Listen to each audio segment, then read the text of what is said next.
On présente ici un petit truc pour corriger un graphique en Excel quand il est mal conçu.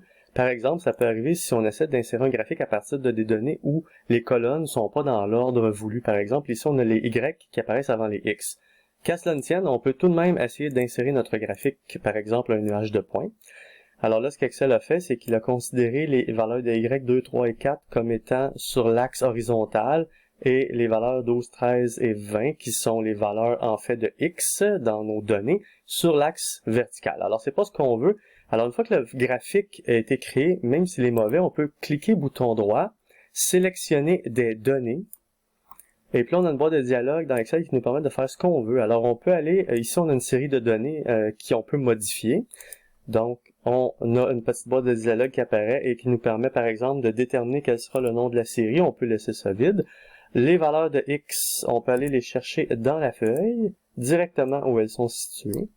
On revient dans la boîte de dialogue. On fait de même pour les valeurs de Y.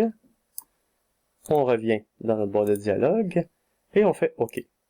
Ça nous permet de corriger le graphique. Maintenant, les valeurs de X, 12, 13 et 20, on voit qu'elles sont sur l'axe horizontal et les valeurs de Y, 2, 3 et 4, elles sont sur l'axe vertical. On peut les lire à cet endroit-là.